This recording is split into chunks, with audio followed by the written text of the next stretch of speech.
I still remember the first time Christopher Miller shook my hand. His grip was firm, his smile polished, the kind you practice in a mirror before stepping into a boardroom. But behind those white teeth, I saw something else, something cold, something measuring. In that instant, I knew I would have to keep my eyes wide open, even if my daughter, Sophia, believed this man was her future. Before we continue, please subscribe to the channel and let us know where you're listening from in the comments. I wasn't always a man who owned a construction company worth $170 million. 30 years ago, I was the guy hauling bricks, mixing cement, and sweeping up sawdust at midnight just to keep the lights on. I came to America with little more than a pair of worn boots, calloused hands, and a stubborn belief that if I worked hard enough, I could carve out a place in this country. They called me the quiet one on the job sites back then. Maybe it was because of my accent, or maybe because I didn't waste words. I spoke through my work. Every nail hammered, every beam lifted was a promise to myself that I wouldn't fail. Over time, I earned respect not because I demanded it, but because I showed up day after day, even when my back ached and my knuckles bled. Last weekend, I sat in a small diner on the corner of Main Street with a few of the men who had been with me since those early days. The kind of place with vinyl booths, a bell that jingles when the door opens, and coffee strong enough to wake the dead. We ordered pancakes, bacon, and endless refills, the kind of breakfast only old friends can stretch out for hours. Mike, who had swung hammers with me when we could barely afford gloves, raised his mug. Henry, from pouring foundations to pouring syrup on pancakes, look how far you've come. The others laughed, and so did I, but I could feel the weight in their words. They saw me as the one who had made it, the proof that an immigrant could break through the walls of class and prejudice, and yet, sitting there with them, I never felt more at home. These men weren't connections or networking opportunities.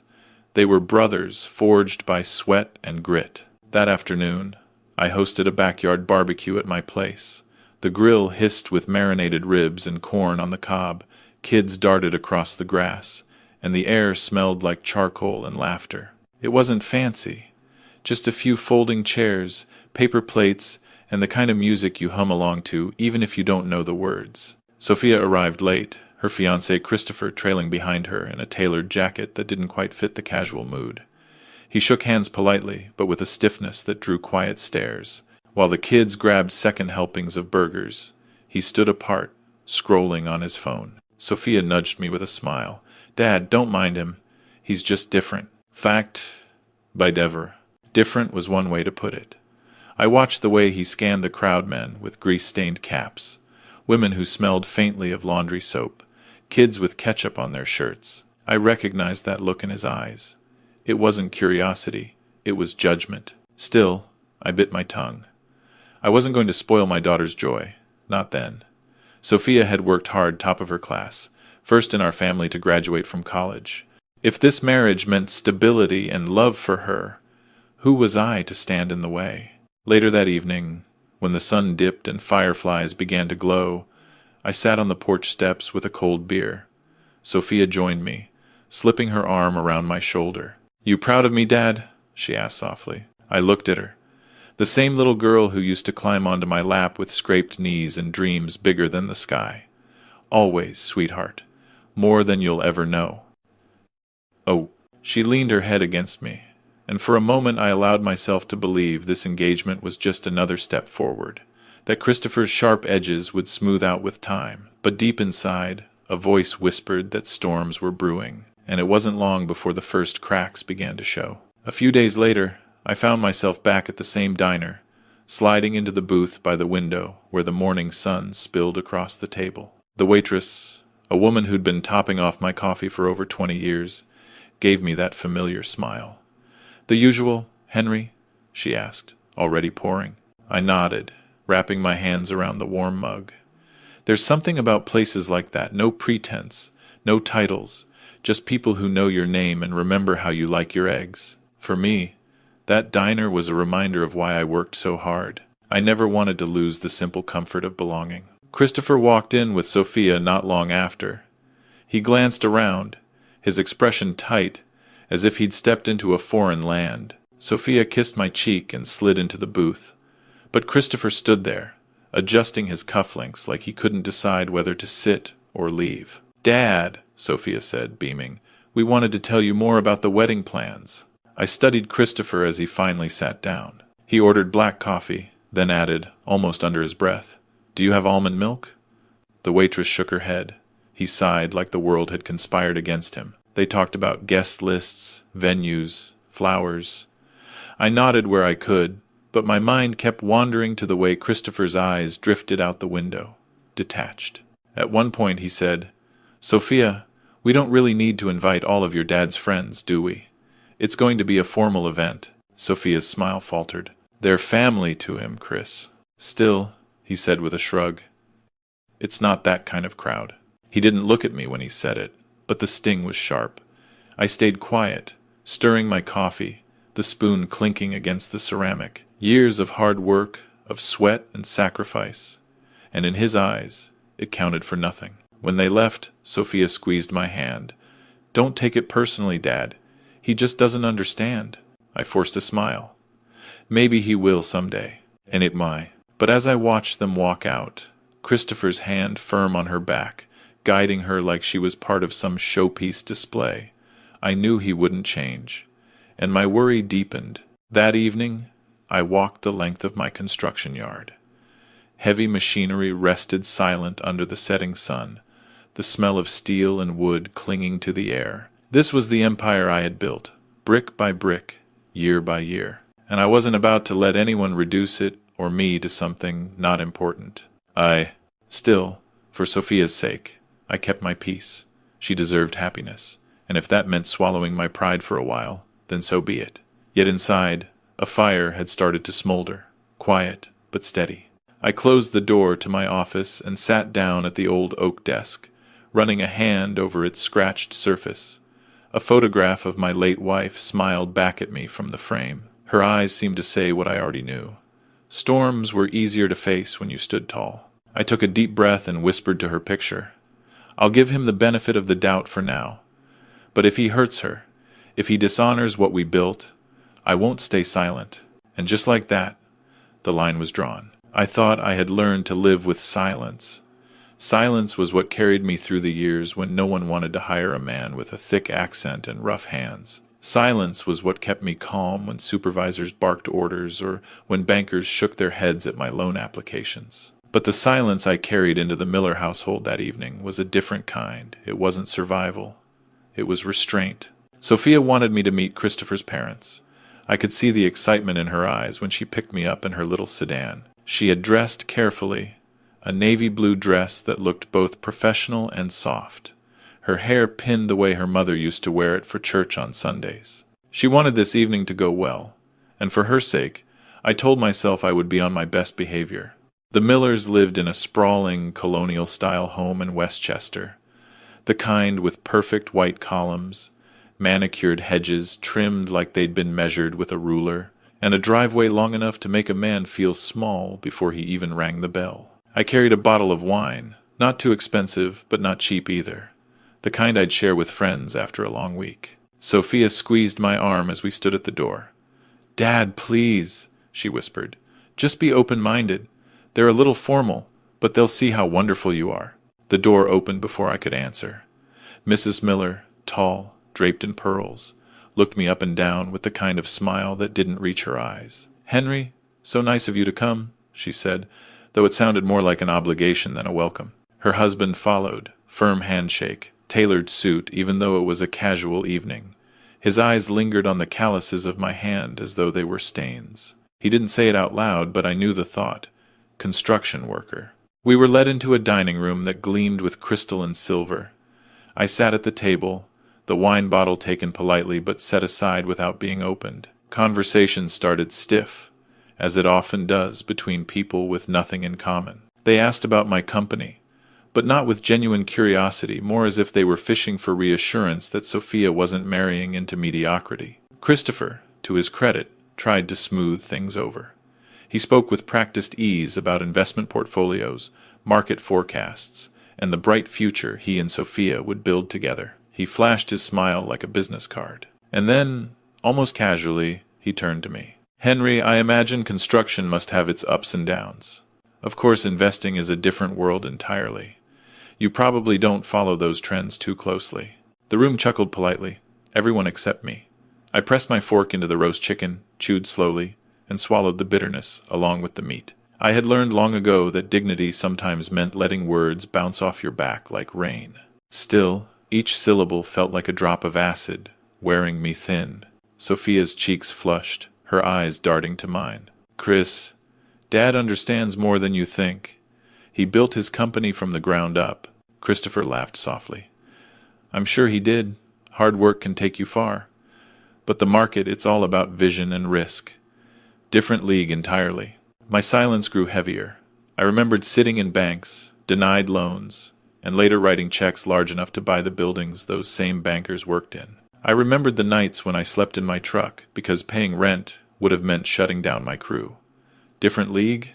No, just a different uniform. When dinner ended, Sophia walked me to the door. Her grip on my arm was tight, almost desperate. Dad, please don't be upset. He doesn't mean anything by it. I forced a smile, kissed her forehead.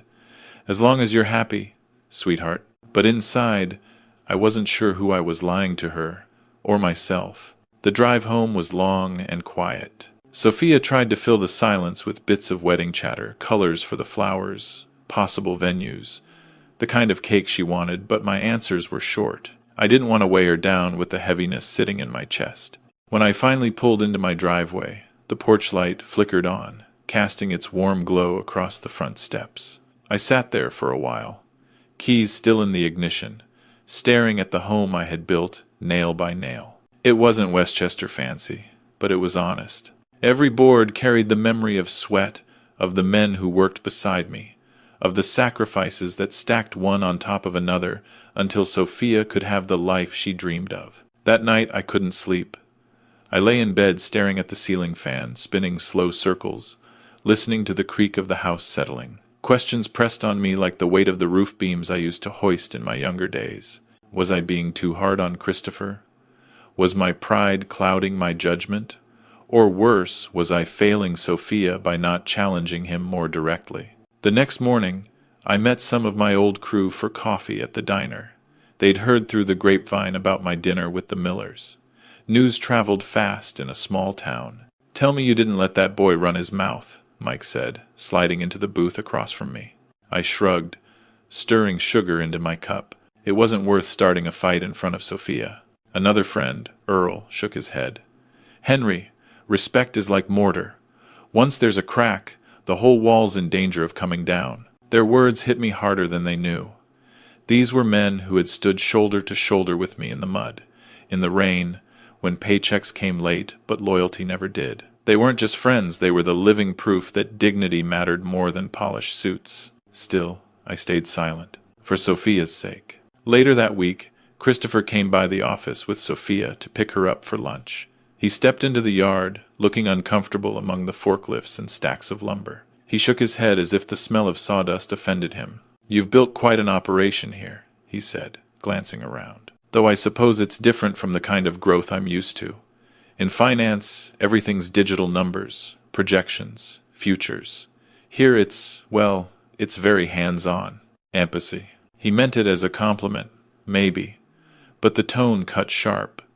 Like what I had built was small, outdated, a relic of an old world that had no place in his. I clenched my jaw, resisting the urge to answer. My men were watching from across the yard, their faces tight with anger. I gave them a small shake of my head. Let it go. Not now. Sophia hugged me before they left.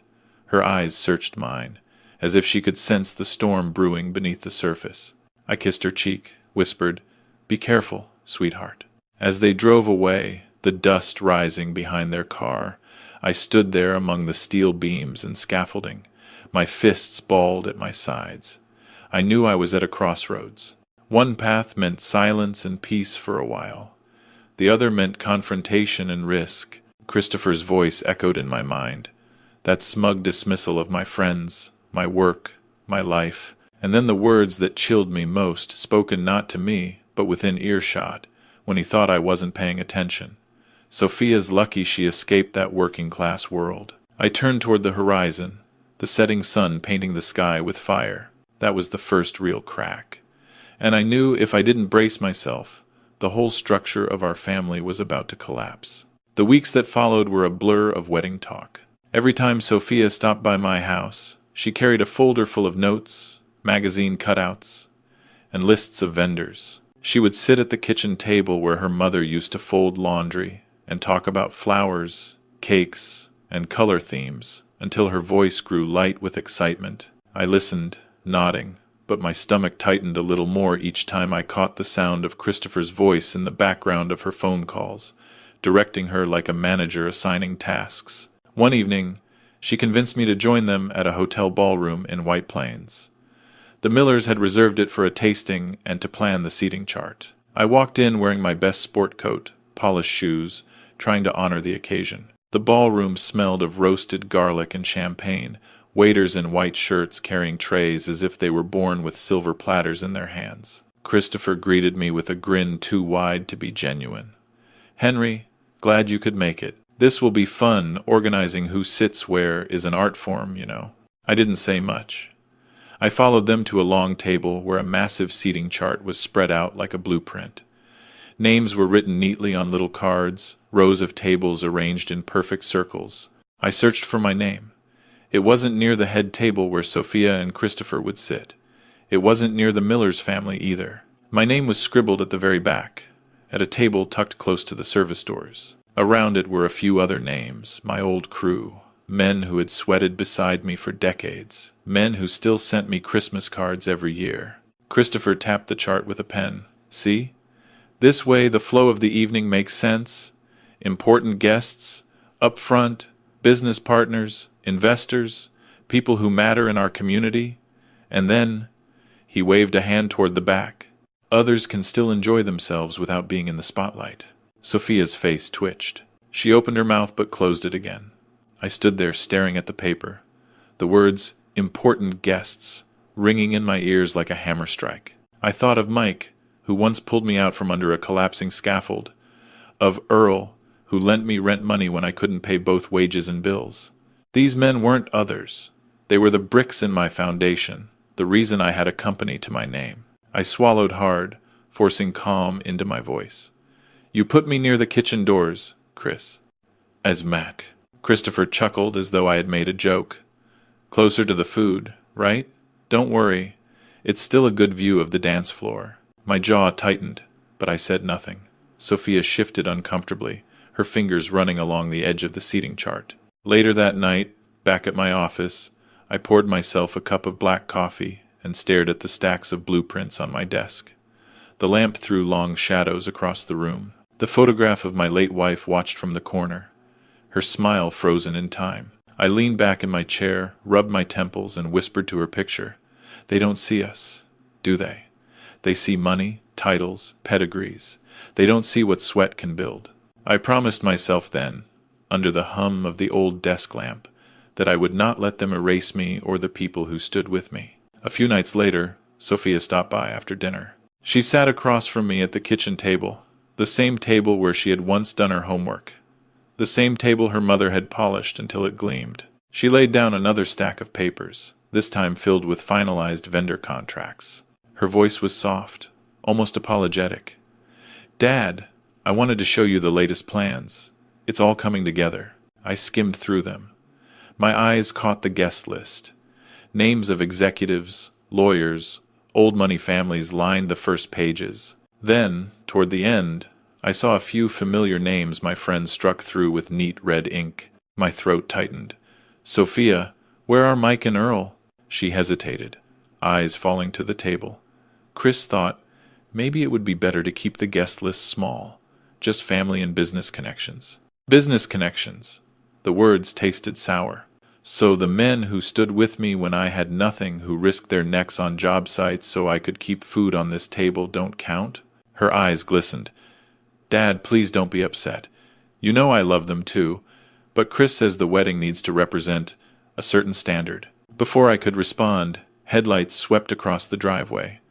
Moments later, Christopher strolled in without knocking, a habit I was already growing to resent. He kissed Sophia on the cheek, then looked at me. "Henry," he said brightly. "Good news. The guest list is finalized. Everything is set." He slipped his arm around Sophia's waist, as if sealing the deal. I pushed the papers back toward him. "You cut out my friends." Christopher didn't flinch. "Look, they're good men, I'm sure. But this wedding isn't about sentiment. It's about image. We need people who matter, people who can help us build a future." I stared at him, the air thick between us. My knuckles whitened around the edge of the table. "They matter to me." His smile sharpened, a gleam of arrogance in his eyes. "Henry, no disrespect. But sometimes personal attachments can hold us back. Sophia is lucky she's moving beyond that world. She's stepping into something bigger." Sophia froze, her hand trembling in his. She didn't speak, didn't defend me. Her silence cut deeper than his words. I stood slowly, pushing the chair back. The wood legs scraped against the tile, loud in the quiet kitchen. My chest burned, but my voice came out steady. "One day, Christopher, you'll understand that respect isn't bought at a ballroom. It's earned in places you've never set foot." He smirked and pulled Sophia toward the door. "We'll see you at the rehearsal, Henry." When they left, the house sank into silence again. I walked into my office, the air heavy with the scent of old wood and coffee. The photograph of my wife sat on the shelf, her eyes steady, her smile patient. I sank into my chair, staring at her picture, the words slipping out before I could stop them. "I won't let them trample on what we built, not on my watch." That night, alone in the dim glow of my desk lamp, the promise hardened inside me. They had drawn the line with their insults, and I knew in my bones I would not stay silent any longer. After that night in my office, staring at my wife's picture, I knew silence would only invite more insults. They had already drawn their line. Now it was time for me to draw mine. I didn't rush. Men like me don't swing hammers without measuring twice, and I wasn't about to fight this battle without laying a foundation first. My years in construction had taught me one thing above all else. Strength doesn't always come from force, it comes from structure. The first call I made was to an old friend at a hotel project in Midtown Manhattan. We had poured concrete there long after the budget had collapsed, my crew finishing the job when others had walked away. The manager had promised me then, "Henry, if you ever need a favor, you call me." So I called. By the end of the conversation, Christopher's deposit on one of his venues had vanished like sawdust in the wind. I made another call to a country club up in Rye. I had built their clubhouse roof after a storm tore it apart, working through the night while rain soaked my bones. Their board president remembered. "If this man disrespected you, Henry," he said, "he doesn't get our ballroom." Another cancellation. I moved down the list 8 venues in all. Hotels, country clubs, banquet halls. Each one had some tie to the Lawson Construction name, some project where I had carried them across the finish line. And each one, after I reminded them who had been there in the hard days, agreed. Christopher Miller would not host his grand event under their roofs. I pictured him dialing phones, panicked, each polite rejection piling higher.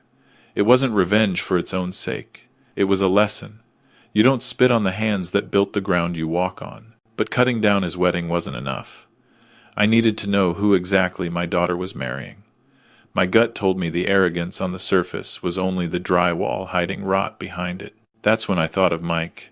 Mike O'Donnell had once walked the beat as an NYPD detective. Broad shoulders, a laugh that could fill a bar, but eyes that had seen too much to take anything at face value. After retirement, he set up shop as a private investigator, mostly catching cheating spouses or insurance fraud. But Mike had been with me on job sites back when neither of us had $2 to rub together. I called him late one evening, the phone heavy in my hand. "Henry Lawson," he boomed when he picked up. "Haven't heard your voice in a while. What's the occasion?" I hesitated, then said, "Mike, I need to know what's under the surface with this young man my daughter's set on marrying. I think he's hiding something." His tone shifted, softer now. "If you're calling me, it must be serious. I'll start digging. Give me a few days." I hung up and sat back in my chair. The old desk lamp buzzed faintly above me, casting that same glow on my wife's picture. I whispered to her again, "I'm not doing this out of spite. I'm doing this to keep Sophia safe." The days crawled.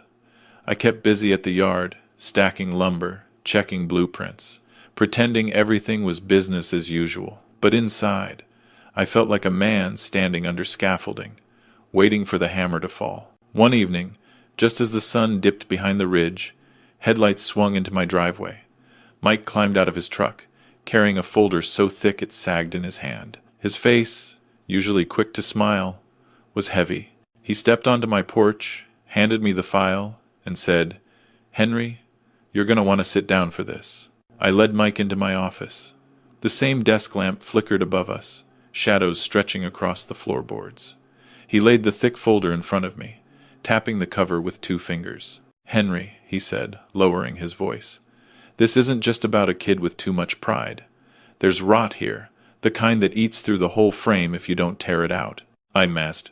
My hands felt rougher than usual as I opened the folder. The first page was a bank record, numbers circled in red. Withdrawals, deposits, transfers that didn't make sense. 2.2 million, Mike said. Client funds, supposed to be tied up in an investment account. Instead, it's gone. Shifted through shell companies. Classic embezzlement. I turned the page. Photographs slid out Christopher in a casino. Stacks of chips piled in front of him. His face flushed with the glow of neon lights. In another, he leaned close to a dealer. Jaw tight, sweat on his temple. "Debt, Henry," Mike continued. "Hundreds of thousands. He's been feeding the tables. And when the losses piled up, he dipped into client money. He's been moving cash so sloppily the feds have already got wind of it." I looked up sharply. "The feds?" Mike nodded. "SEC has a file. And I heard from a guy downtown that the Bureau has opened a preliminary case. They're circling. He doesn't know it yet, but they're already building the scaffolding to bring him down." I sat back, the chair groaning under my weight. My chest burned. Not just with anger, though, that was there. Hot and sharp, but with something heavier. Fear. My Sophia was walking blindfolded toward this mess, thinking she was stepping into a fairy tale. Mike leaned forward, elbows on his knees. "Henry, this is bad. If Sophia ties herself to him, she'll go down with the wreckage. Her name, your name, Lawson Construction, it'll all get dragged through mud." I closed the folder and pressed my palms flat against the wood desk. The grain was familiar, every groove carved by years of work. "Thank you, Mike," I said finally, my voice rough. "You've given me what I needed." He studied me for a long moment. "So what now? You gonna tell her?" I shook my head. "Not yet. She's too deep in his spell. If I push now, she'll think it's just a father trying to sabotage her happiness." Mike frowned. "Then what's your play?" I looked back at the photograph of my wife. Her smile seemed to hold steady, as if she knew the answer before I did. "I'm going to wait," I said. "And when the moment comes, I'll show everyone exactly who he is. No shouting, no fists, just the truth, laid bare where no one can ignore it." Mike exhaled, a low whistle. "Then I'll be ready if you need me." After he left, I sat alone in the glow of the desk lamp. I opened the folder again, tracing the lines of numbers, the damning evidence. Each page felt heavier than steel. But the heaviest weight was the thought of my daughter, standing at an altar with a man who would drag her life into ruins. I reached out, touched the edge of my wife's photograph, and whispered, "I'll protect her, even if it means breaking her heart to do it. If you want know the crastage." And in that quiet office, as night wrapped around the house, the plan solidified. I wasn't just defending my own dignity anymore. I was preparing to save my daughter from a future built on lies. Mike's folder didn't leave my desk for days. I kept it tucked under a stack of blueprints, but I could feel its weight pressing down like a beam sagging under too much load. Every night, after the crew had gone home and the yard was quiet, I would slide it out again, flip through the pages, and stare at the ugly truth. Bank records with red circles showing the missing millions. Grainy photographs of Christopher in casinos, sweat shining on his face as he threw down chips. Receipts of wire transfers to shell accounts that screamed fraud to anyone who cared to look. And notes from the SEC, initials of agents, signs that the Bureau was already circling like hawks. Each page made my chest burn hotter, not just with anger, but with dread. This wasn't just arrogance anymore. This was criminal. And Sophia, my Sophia, was standing on the edge of a pit without even seeing it. I told myself to wait, to keep my powder dry until the right moment. But the more I looked at those photographs, the less I could stay silent. So one evening, when Sophia stopped by the office to bring me some dinner she had picked up from the diner, I knew I had to try. She set the bag down, the smell of fried chicken filling the room. She kissed my cheek, smiling the way she did when she was little, and wanted me to forget she had broken something. "Dad, you've been working too hard. Eat before it gets cold." I nodded, but my hands didn't reach for the food. Instead, I pulled the folder from under the blueprints and set it on the desk between us. Her smile faded. "What's that?" I tapped the cover. "It's what your fiancé doesn't want you to know." "There's not Noe." She frowned, reaching hesitantly for the file. I opened it before she could, flipping to the photographs first. Christopher under the neon lights, eyes wild, chips stacked, sweat dripping. Sophia sucked in a breath. "Where did you get these?" "From someone I trust," I said quietly. "Christopher isn't who he says he is, Sophia. He's stolen from his clients. He's drowning in debt. And the federal government is already watching him." 5 doded. Her face paled. But then something shifted defensiveness. The same stubbornness she'd had as a teenager when she thought I was just being too strict. She shook her head. "Dad, you don't understand. This is how the finance world works sometimes. Risks, cash moving, stress, it doesn't mean he's a criminal." I leaned forward, my voice sharp. $2.2 million missing. That's not risk. That's theft. Tears welled in her eyes. He told me his clients gave him permission to manage the money differently. "You're twisting this because you don't like him." I slammed my palm against the desk, the sound cracking through the room. "Sophia, open your eyes. You think this is about me, not liking him? I've been insulted before. I can take that. But I will not watch my daughter tie herself to a man who steals from the elderly and gambles it away." Her lips trembled. She turned the pages quickly, scanning numbers she didn't understand, photographs she didn't want to believe.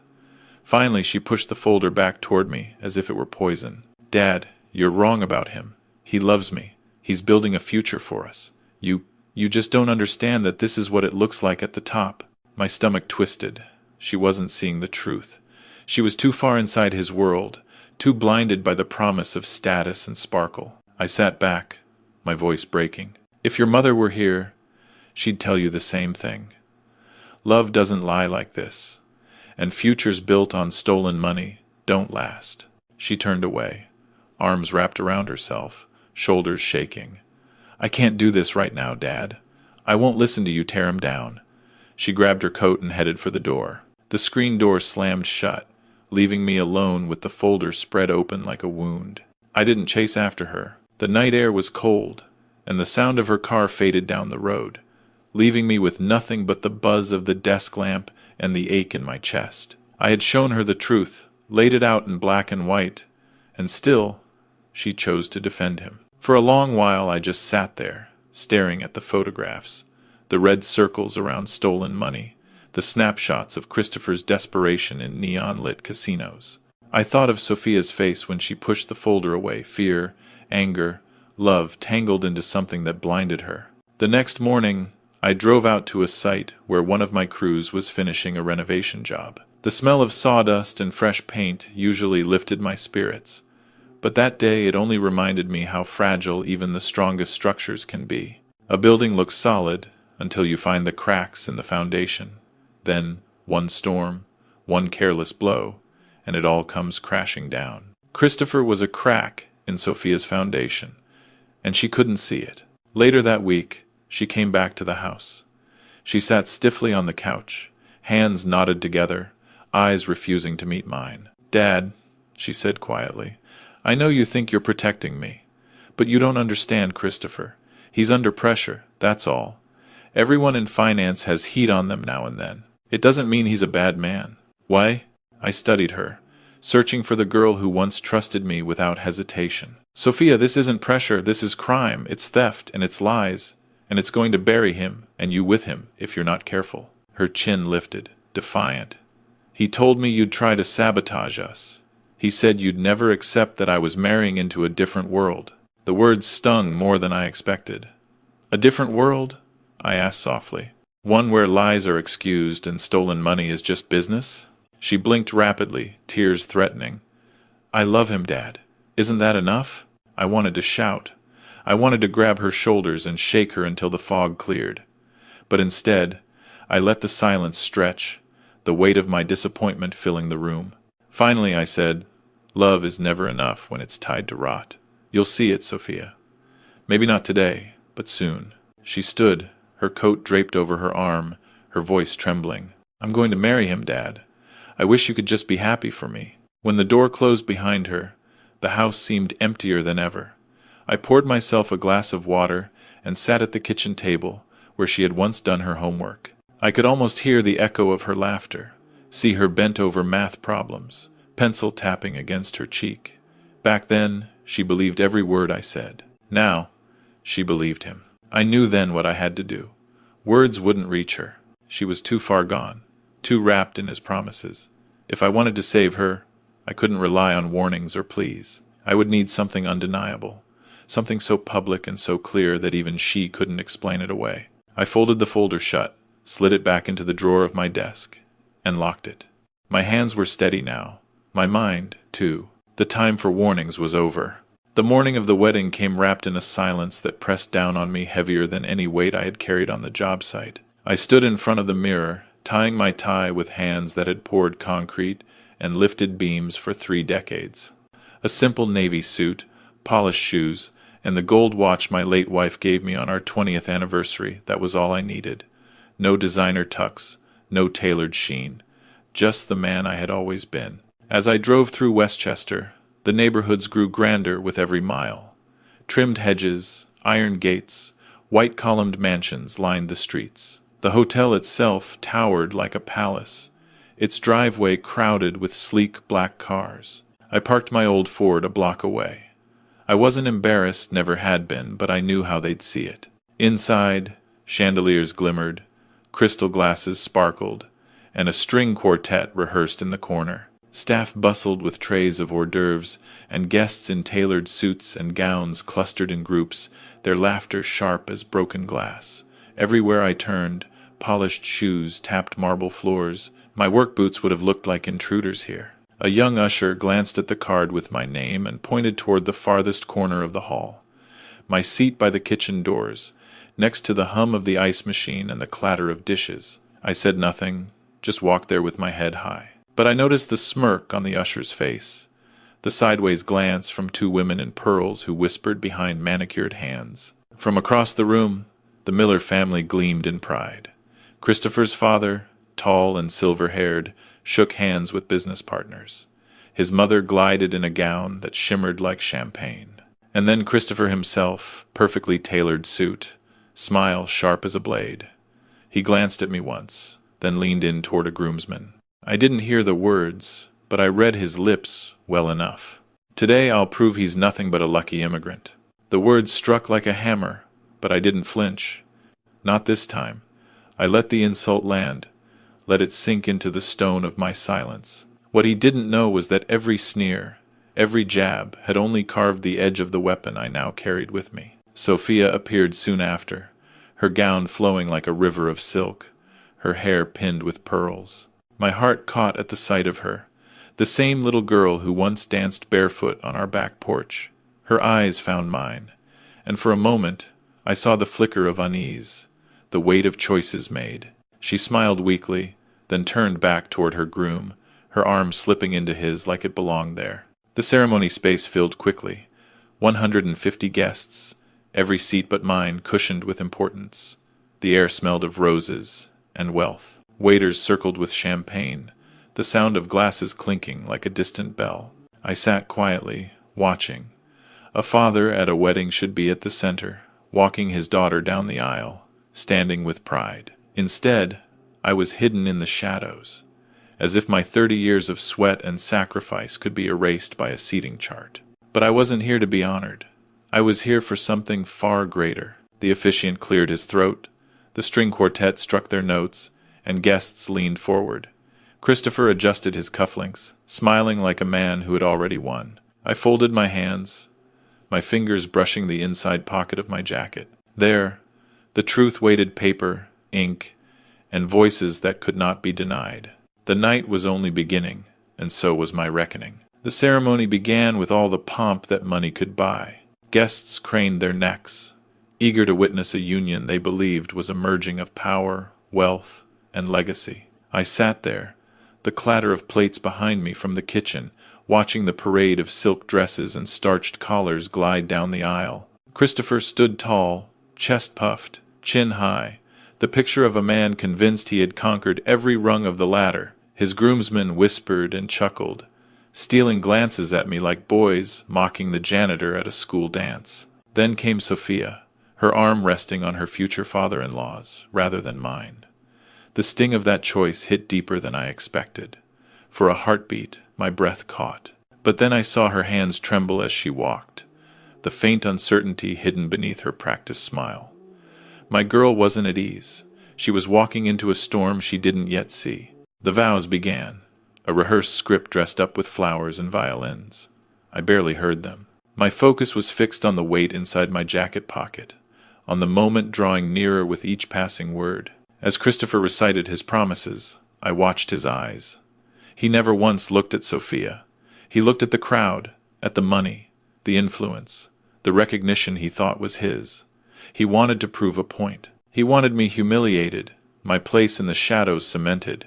And then, almost as if he couldn't help himself, he leaned ever so slightly toward his best man. I read his lips again, just as I had before. See, he's nothing. Just a lucky immigrant who got in over his head. My jaw tightened, but I stayed still. Let him believe his victory was complete. Let him savor it. A man who thinks he's untouchable never notices when the ground is already cracking beneath his feet. The officiant raised his hands for silence, preparing for the final vows. Guests leaned forward, eager for the polished kiss that would seal the spectacle. I stood. At first, only the few in the back noticed. A murmur rippled through the room as I walked slowly down the side aisle, my footsteps echoing against the marble floor. Some thought I'd lost my way. Others frowned, whispering, as if the father of the bride had no right to move. Christopher's smile faltered, just for a second. Sophia's eyes widened. I reached the front row and stopped, turning to face the 150 guests gathered in that glittering hall. My voice was steady, louder than I expected, carrying over the music and the hush that had fallen. There's something you all need to hear before this goes any further. Gasps broke the silence. Heads swiveled toward me. Sophia whispered my name, half plea, half warning. I reached into my jacket and pulled out the small recorder. My thumb pressed play, and the room filled with a voice that was unmistakable. Christopher's voice. The recording rang out clear as a church bell, his mocking tone slicing through the ceremony. We only want the important people at this wedding. Not your immigrant friends, not your father's kind. They don't belong here. The words hung in the air, heavier than any oath. Every head turned toward Christopher. The smirk drained from his face, leaving him pale. Guests shifted in their seats, whispers turning into open disbelief. A few even stood, as though distance could shield them from the stink of his arrogance. Sophia's hand flew to her mouth, her bouquet slipping slightly in her grip. Tears welled in her eyes, not of joy, but of betrayal, of humiliation. I let the silence linger, every second wrapping tighter around Christopher's throat.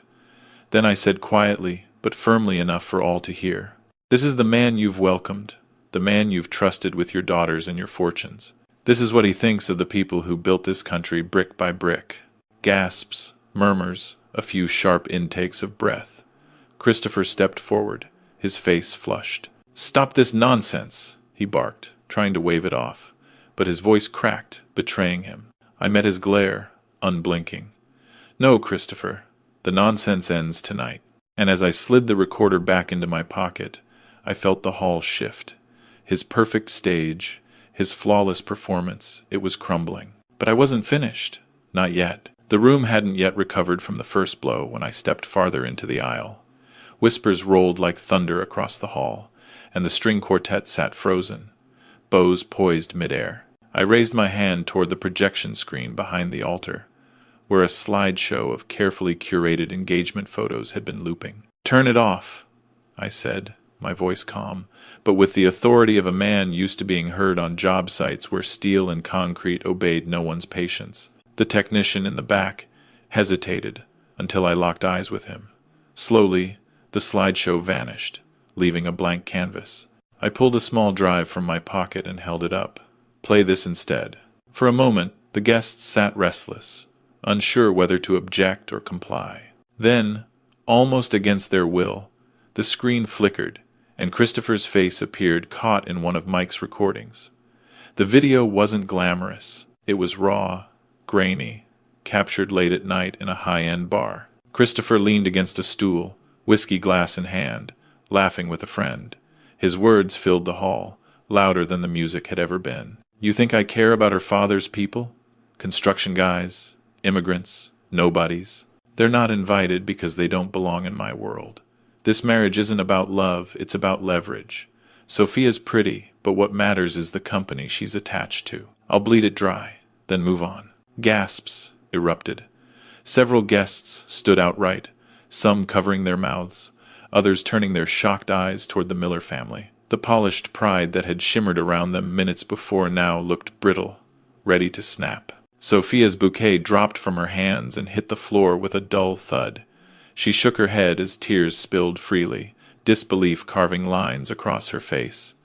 "No, no, it can't be." Christopher lunged toward the technician, shouting, "Shut it off, this is doctored."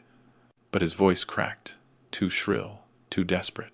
I moved into the center of the hall, calm as a man pouring a foundation, every step sure. "This is your groom," I said, letting my words fall into the silence. This is how he speaks when he thinks no one is listening. The crowd shifted, conversations overlapping, anger mixing with shock. A banker whispered, "That's fraud." A neighbor muttered, "Disgraceful." Even Christopher's father, red-faced, couldn't bring himself to look me in the eye. Sophia's sobs filled the room. She covered her face with trembling hands, and for the first time in years, she looked like the little girl who once ran to me after scraping her knee hurt, bewildered, seeking truth. Christopher tried to recover, straightening his jacket, raising his hands. "Everyone calm down. This is a smear job. He's bitter, he wants to ruin me, because I told him the truth." But no one was buying it. The weight of his own voice on that screen had already passed judgment. I let him sputter for a moment before I said evenly, "You thought humiliation would break me. You thought pushing me to the back of the room would silence me. But you forgot something, Christopher. I built my life out of steel and concrete. I don't break easy, and I don't forget." The hall fell silent again. Even the waiters stopped moving, their trays balanced mid-air, as if the entire wedding had been pinned to the weight of my words. I turned slightly, eyes on Sophia, who stood trembling near the altar. "This is who you've chosen, my daughter. This is the man you almost tied your future to." Her lips parted as if to speak, but no words came, just a sob that bent her shoulders forward. And still, I wasn't done. My hand hovered over the folder in my jacket pocket, the heavier evidence, the documents and numbers that couldn't be waved off as a drunken slip. I met Christopher's eyes, saw the flicker of panic there. He knew I wasn't finished. I let the silence stretch until it ached, then said quietly, "You've heard his words, but words are only the surface. There's something else you all need to see." Gasps rippled again. Christopher's face drained of color, his fists clenching at his sides. The room leaned in, every breath held, because they knew, just as he knew, that I was about to play my final card. I reached into my jacket pocket and pulled out the thick folder Mike had given me just nights before. Its weight felt heavier than bricks in my hands, not because of the paper, but because of the truth it carried. Christopher froze where he stood. His usual cocky grin was gone, replaced with a tight jaw and eyes that darted like a cornered animal. He knew what was coming. "This isn't gossip, this isn't opinion," I said, holding the folder high enough for the room to see. "These are documents, statements, signed checks, transfer receipts. This is proof." The murmurs grew louder, guests craning their necks to catch a glimpse. I opened the folder slowly, deliberately, letting the rustle of paper echo through the hall. $2.2 million, I announced. That's how much he siphoned from elderly clients who trusted him to invest their life savings. Here, I held up a page, the company logo clear at the top. "This account shows funds moved to a private offshore bank." And here, I lifted another sheet. Casino markers. Hundreds of thousands in gambling debts he tried to bury. The whispers became an uproar. A woman gasped audibly, covering her mouth. A man shook his head in disgust. Another hissed under his breath. Fraud. Plain fraud. Christopher lunged toward me, but two of his own groomsmen stepped instinctively between us, unsure now whose side they were truly on. "You don't know what you're talking about," he shouted, voice cracking. "This is fabricated. He's trying to sabotage me." I didn't even flinch. Fabricated? Then explain why the SEC has already flagged your name, why your accounts are frozen pending review. Gasps shot through the audience again, louder this time. Heads turned toward one another, people clutching their phones, already texting, already searching. In this age, reputation crumbled in seconds. Sophia collapsed into a chair near the front, sobbing uncontrollably. Her veil trembled with each breath, her shoulders shaking as reality crashed down. She whispered my name, not in anger this time, but in sorrow for what she almost became bound to. Christopher's parents sat frozen. His mother's hand gripped her pearls so tightly I thought the strand might snap. His father's face was stone, but sweat glistened at his temple. The proud Westchester family had been dragged into the mud of their son's making, and there was no climbing out. I stepped forward, placing the folder on the podium like a final stone on a grave. My voice dropped low, firm, so that it pressed into every corner of that gilded hall. "You can call me a laborer. You can mock my friends. You can push me to the back of the room. But you cannot bury the truth. Not anymore." The silence that followed was thick, suffocating. 150 guests sat in stunned stillness, as though the chandeliers themselves had stopped casting light. Christopher's face twisted, his bravado breaking. His fists unclenched, then clenched again. He looked at Sophia, at the guests, at me, and for the first time since I had met him, I saw fear, real fear. He opened his mouth, desperate to regain control, but no sound came. And I knew, standing there in the center of that opulent hall, that I had done what I came to do. The truth was no longer hidden. His mask had shattered, but deep down, I also knew this wasn't the end. Because men like Christopher don't just lie, cheat, and steal, they dig their graves deeper every time they move. And the ground beneath him was already giving way. I laid the folder flat on the podium. The papers fanned out like a deck of cards no gambler could win against. My voice cut steady through the murmurs. "These aren't rumors. These are bank records, wire transfers, casino markers, all tied to Christopher Miller. He took $2.2 million from elderly clients who trusted him with their retirement funds. He buried himself in gambling debt, and he thought no one would ever find out." Gasps rolled through the room like a wave hitting shore. One guest muttered, "Unbelievable." Another hissed, "Criminal." The sound of phones clicking on, of frantic fingers tapping screens, filled the air. Everyone wanted proof for themselves, but I already held it. Christopher lunged forward, his face flushed, his voice cracking. "He's lying! This is a setup! Don't believe him!" I didn't move. I simply lifted one document high, the company letterhead glowing under the chandelier light. "Doctored, you say? Then explain this signature, Christopher. Explain why these numbers match your accounts exactly." The silence that followed was like a gavel striking. Guests shifted uncomfortably, the smell of fear sharper now than the roses decorating every table. Then it happened. The heavy wooden doors at the back of the hall burst open, and the room snapped to attention. Two men in dark suits entered, their badges lifted high. "Federal Bureau of Investigation," one called out, voice firm, practiced, used to silencing crowds. Gasps became shrieks. Someone dropped a champagne flute.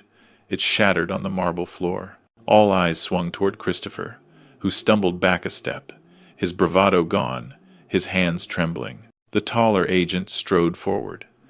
"Christopher Miller, you are under arrest for securities fraud, wire fraud, and embezzlement." The sound of handcuffs clicking shut echoed louder than the string quartet ever had. Chaos erupted. Guests stood, some grabbing their phones to film, others backing away as though his guilt might be contagious. The proud Miller family sat frozen in their front row seats, their faces drained of every drop of dignity. Christopher's mother sobbed into her gloved hands. His father clenched his jaw, staring at the floor as though he could sink through it. Sophia crumpled where she stood, her veil trembling as she dropped into a chair. Her tears were steady now, not the soft disbelief of earlier, but the harsh realization of truth. The man she thought would be her husband was nothing more than a criminal, exposed and shackled in front of everyone she knew. Christopher fought weakly as the agents pulled him toward the door. "This isn't over! You'll regret this!" he screamed, but the words rang hollow, pitiful against the weight of the evidence. I stood tall in the center of the hall, my hands steady at my sides. For the first time in years, I felt no need to defend myself. The truth had spoken louder than I ever could. And still, amid the chaos, my eyes went to Sophia. She looked at me with a mixture of shock, sorrow, and something else understanding. Her lips trembled as she whispered across the space between us. "Dad." The hall had dissolved into pandemonium, heels clattering across marble, chairs scraping back, cameras lifted high as though history itself was unfolding on their screens. But in the middle of it all, I saw only Sophia. She stumbled toward me, her veil trailing behind, her sobs audible even over the commotion. When she reached me, her knees gave way, and she collapsed at my feet. Her hands clutched at mine like a child desperate for an anchor. "Dad," she cried, her voice breaking, "I'm so sorry. I should have listened. I should have believed you. You were trying to protect me, and I turned away. Please, forgive me." I bent down, lifting her gently by the shoulders. My voice softened, though the weight of the moment pressed hard on my chest. "Sophia, I never wanted to humiliate you. I just couldn't let you throw your life away. I've built too much, given too much, to watch it all vanish into his lies." She buried her face in my chest, her tears dampening my suit. Around us, guests whispered, their shock turning into murmurs of sympathy. Not just for her, but for me as well, the immigrant father who had been dismissed, mocked, shoved aside, now standing as the only one who had spoken the truth. The FBI agents escorted Christopher out through the side doors. His shouts grew fainter until they vanished altogether.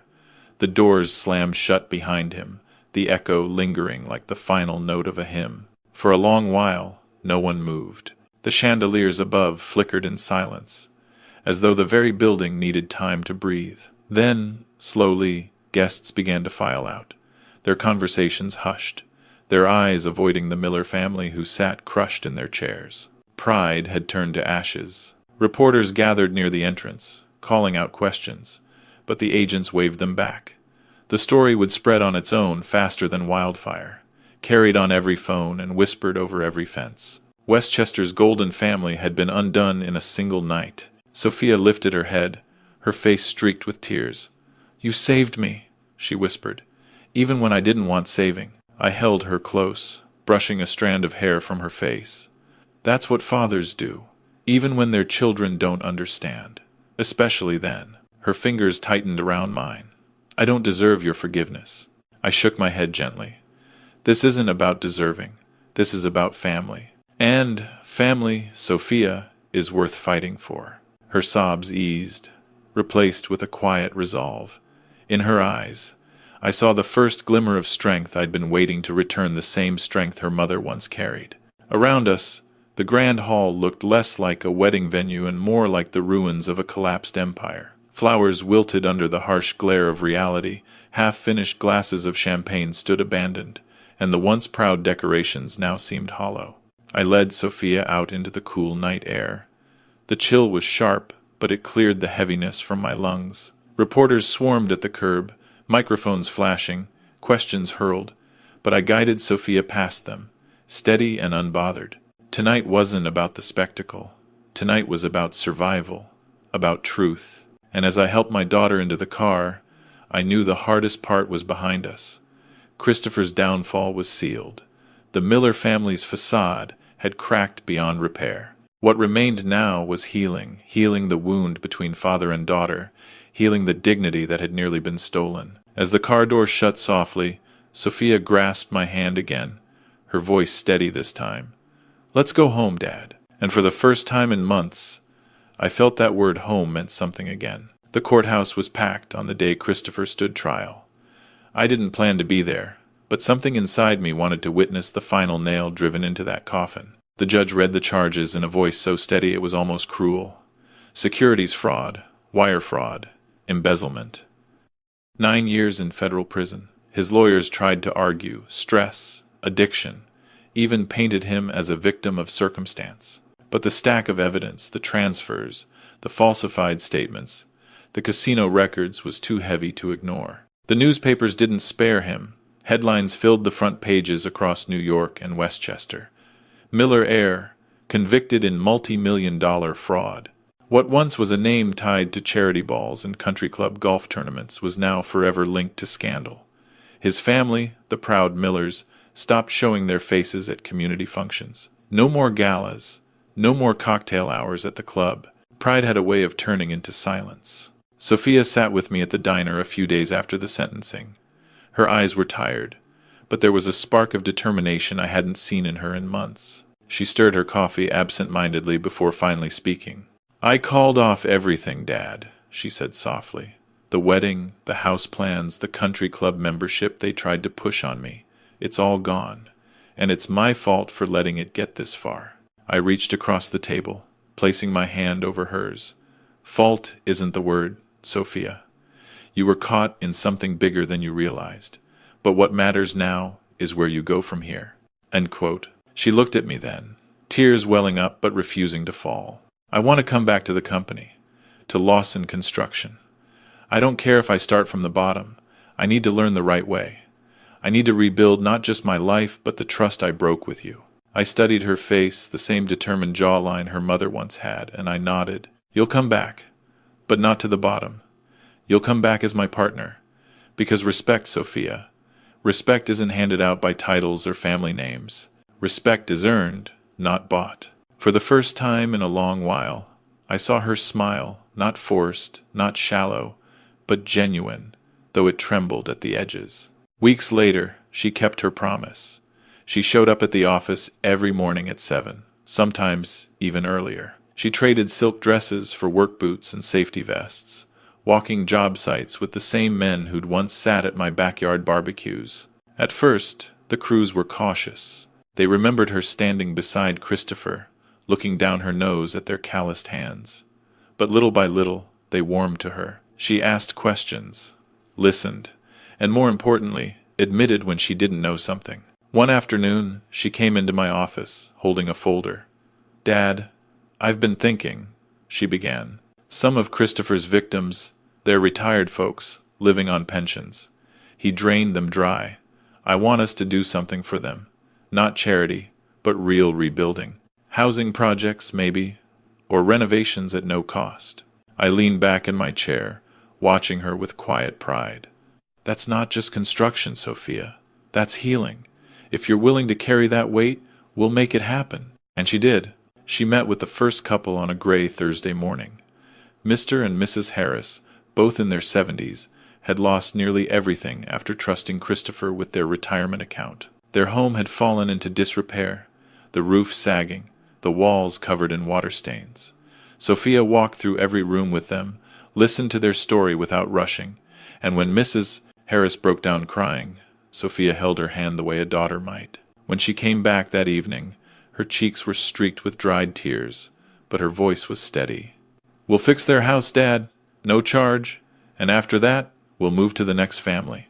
If you's—" There was no hesitation in her tone, only resolve.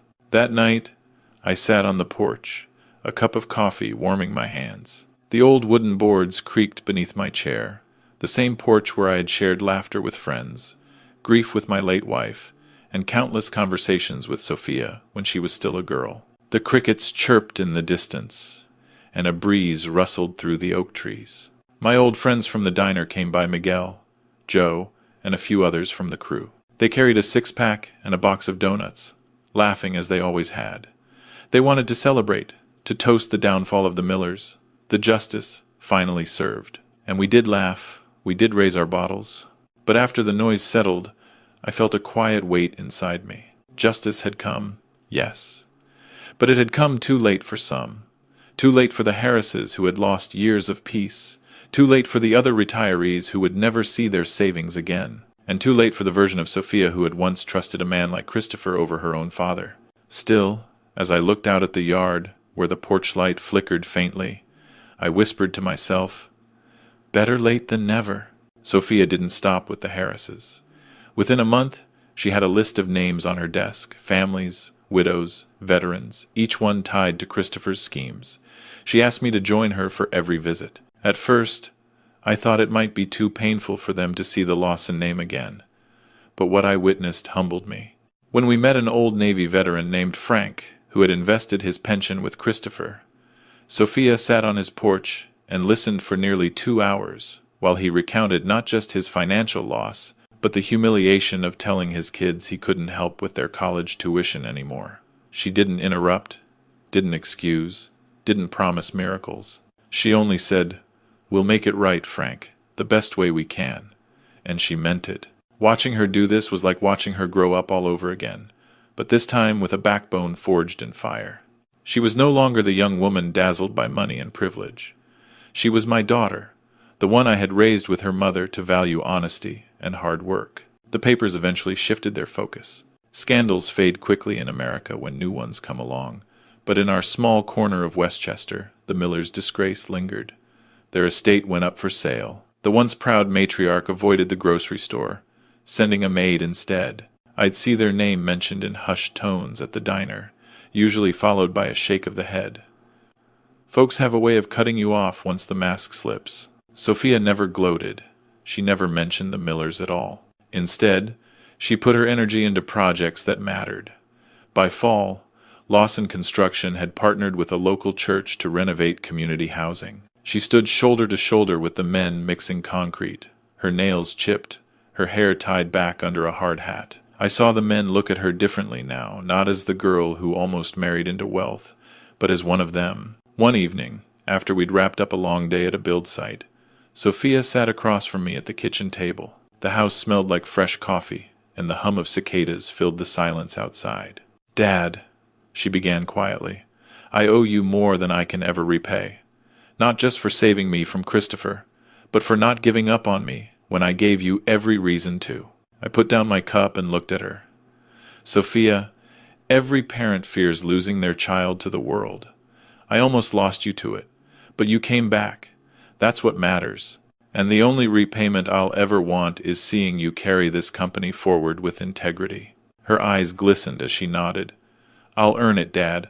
I promise." The weeks rolled into months, and I saw a steadiness return to her life. She no longer chased approval from people who measured worth by bank accounts and last names. Instead, she found pride in the kind of work that left calluses on your hands and roofs over families' heads. By winter, we had repaired or rebuilt 5 homes for Christopher's victims. At each dedication, Sophia stood in front of the crowd, humbly thanking the crews and reminding the families that dignity could be restored. And every time, I stood behind her, a little taller, knowing she had become the woman her mother would have been proud of. One Saturday night, after a small gathering of friends and neighbors on my porch, I sat alone as the laughter faded into the night. The porch light glowed faintly above me, and the scent of grilled burgers still lingered in the air. I thought about everything about justice that had come late, about the scars it left behind, about the strange way life circles back to what truly matters. Christopher was behind bars. The Millers had lost their shine. Sophia had found her footing again. And I had found peace in knowing I had done what a father should, protect his child, even when it hurt. The world isn't fair, but sometimes, if you fight long enough, it bends just enough to let the truth through. A year can pass quietly when your hands are full of honest work. Looking back, I almost can't believe how different life feels now compared to that stormy season. What once was chaos and shame has grown into something steady, meaningful, even hopeful. Sophia has taken the reins of Lawson Construction in ways I couldn't have imagined. She still leans on me for advice, but more often than not, the decisions are hers. And she makes them with a conviction that reminds me of the woman her mother was. This past year, she's led a charitable wing of the company, partnering with churches, veterans groups, and senior centers to build affordable housing for the elderly and for veterans who've slipped through the cracks. I remember standing at one of the first ribbon cuttings, the smell of fresh lumber in the air, and a small American flag stuck in a flower pot near the porch. An elderly woman, frail but proud, walked slowly into her new home, her cane tapping the steps we'd just built. She stopped halfway to turn to Sophia, tears on her cheeks, and said, "I never thought I'd see the day. Thank you for giving me a place to belong again." Sophia didn't grandstand or give a speech. She just helped the woman up the last step, smiled, and whispered something only the two of them could hear. Watching that, I realized something. Christopher had stolen money, dignity, and trust from people like her.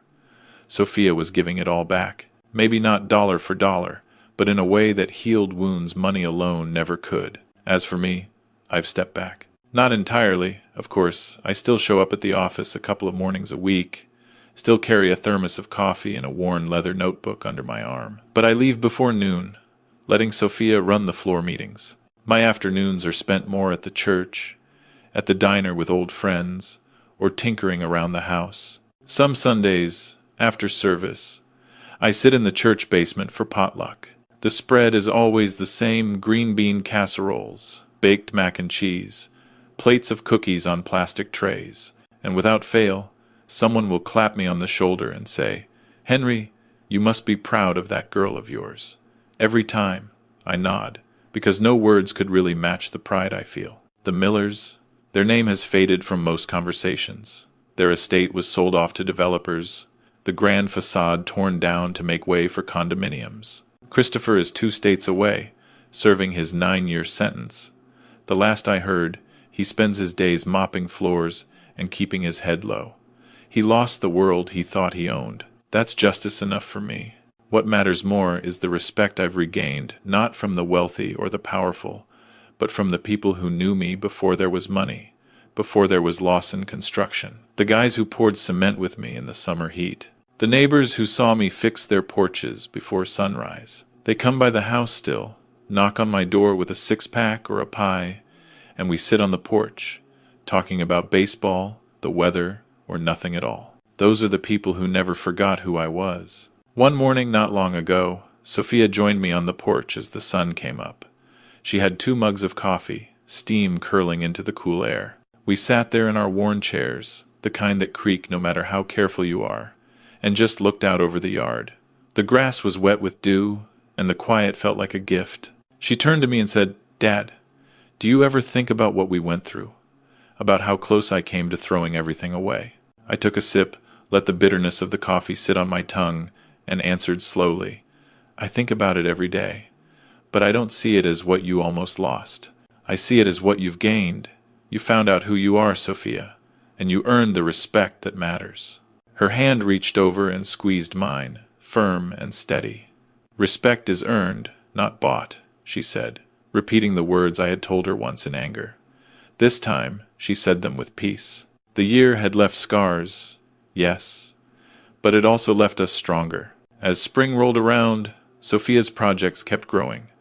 What began as a small wing of Lawson Construction turned into a movement of sorts. Word spread that the company wasn't just about profits anymore. We were about giving people a second chance, restoring dignity where it had been stolen. Local news stations came out to cover the ribbon cuttings. A photograph of Sophia, handing house keys to a Korean war widow, even made the front page of the regional paper. I stood off to the side in that photo, a proud old man in a plain jacket. But the truth is, I didn't need the spotlight. Seeing my daughter live with integrity was all the recognition I'd ever wanted. I kept my life simple. 3 days a week I worked half shifts at the office, mostly mentoring younger managers and walking job sites. The rest of my time I gave to the church and the community. I helped organize bingo nights, showed up at fish fries, and drove neighbors to doctor's appointments when their cars broke down. In small towns and suburbs, that's how people measure worth, not in bank accounts, but in whether you show up when you're needed. Sometimes, late at night, I still thought of Christopher. I imagined him in that cell, stripped of the arrogance that once dripped from every word he spoke. There was a time when I wanted revenge. I wanted him to feel humiliation, to taste the sting of being belittled, and he did. But over time, I realized justice had already been served. He had lost everything: his freedom, his reputation, his illusion of power. I didn't need to carry hate in my heart anymore. Letting go was the last gift I could give myself. 1 year to the day after his arrest, Sophia organized a community celebration at one of the new housing complexes we'd built. The place smelled of fresh paint and grilled hot dogs. Families filled the courtyard, kids chasing one another between picnic tables, neighbors shaking hands. There was laughter, music, and a sense of belonging I hadn't felt in years. When it came time for Sophia to speak, she didn't talk about Christopher or the Millers or even herself. She spoke about the families who had trusted us to help them rebuild. She spoke about how a house is more than lumber and nails. It's a place where dignity is restored and futures are written. I listened from the back of the crowd, my heart swelling. She had become not only a leader but a symbol of what redemption could look like. Later that evening, when the festivities wound down, Sophia and I went home. We carried 2 folding chairs out to the porch and set them side by side, like we had 100 times before. She poured the coffee, and we sat in the quiet, watching the last light fade behind the trees. For a long while, neither of us spoke. Then Sophia said, almost in a whisper, "Mom would have been proud of us, wouldn't she?" I swallowed the lump in my throat and nodded. "She would have been proud of you, Sophia, more than you know." The porch light flickered as moths darted in and out of its glow. I leaned back, let the creak of the chair fill the silence, and felt something settle deep in my chest. Not triumph, not bitterness, just peace. Justice, I realized, isn't only about punishing the guilty. It's about restoring what's been broken. And legacy isn't just about what you build, it's about who carries it forward. Christopher had lost everything. Sophia had gained herself. And me, I had lived long enough to see the arc of justice bend back toward dignity. That was enough. Life has a way of testing us through betrayal, loss, and the arrogance of others. But justice always finds a way to surface when we hold to dignity and truth. Henry's journey reminds us that respect cannot be bought. It is earned through honesty, persistence, and the courage to stand tall when others try to diminish us. Sophia's transformation shows that even when we stumble, we can choose redemption by returning to values rooted in integrity and compassion. The downfall of Christopher and the Millers reveals a timeless truth. Pride built on deceit will eventually collapse, while lives built on labor, humility, and kindness will endure. For those of us navigating family conflicts, aging, or generational divides, the story urges us to protect what truly matters: our relationships, our moral compass, and our ability to rebuild. In the end, justice is not only punishment, it is restoration of dignity and hope. If you enjoyed this story, please like the video, subscribe to the channel, and share your thoughts in the comments. To listen to the next story, click on the box to the right.